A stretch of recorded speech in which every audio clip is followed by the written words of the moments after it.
Unfortunately, there isn't a step-by-step process to heal trauma and the subsequent issues that stem from it. Fundamentally, traumatized people need to feel safe in their bodies, not just their heads. It has to be more than just cognitive. It must also be physical and emotional. And that's a difficult mountain to climb. You need to be able to feel what's happening in your body to heal, but unresolved trauma keeps you disconnected. It's a simple survival mechanism. The initial experience of trauma is too much to process in the moment.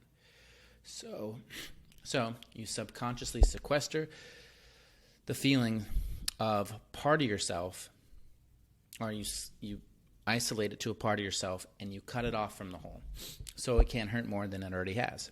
However, deeper healing begins with the encounter of self back to self, from the acceptance of your story and the integration of your body, mind, heart, and spirit.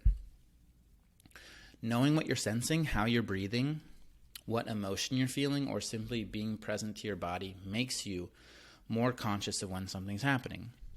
You can become an observer of your life. You can name things as they're happening in real time. You can say, I'm experiencing pain, or I'm experiencing pleasure. You can notice when you're experiencing your imagination, or when you're experiencing the past. You may even be able to notice that you're experiencing the feeling of guilt or shame while experiencing the past. And when you feel something like shame, you can say, this really hurts. But then you realize that the experience isn't you. You aren't shame, even though you may be feeling it at the moment.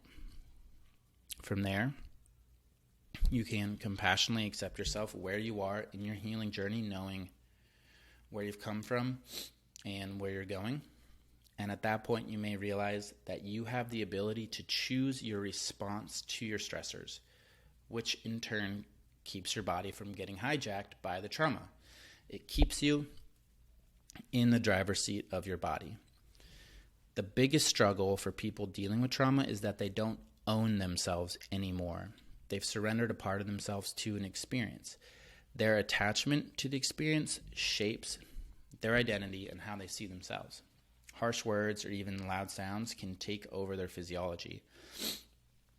Traumatized people lose control of the most fundamental bodily functions. They breathe poorly, digest food, and eliminate waste poorly. They heal poorly. They sleep poorly. And because of chronically tense muscles, particularly like traps, jaw, hip flexors, they even move poorly. Being reconnected to your body allows you to be more mindful of the fact that you aren't the experience, but that the experience is simply happening. Someone can say mean things to you, and instead of being hurt, you can notice the experience and think something along the lines of, interesting, this person is saying horrible things to me. How angry and hurt must they be to behave this way? I know it's kind of robotic, but you get the point. You can become an observer of the moment instead of swept up and carried away by it. Inhabiting your body makes you resilient to stress. Reconnecting to your body creates a space for healing trauma by means of improved communication. Imagine a friendship or marriage where you couldn't communicate honestly and effectively with each other. The relationship would slide into dysfunction and eventually fall apart. Healing trauma involves the reunion of mind, body, heart, and spirit. That's the essence of the work I do for my clients. We identify the interference patterns that contribute to communication breakdowns and discover the path towards wholeness. Once these issues are resolved, the body performs brilliantly and the mind becomes balanced, centered, and calm.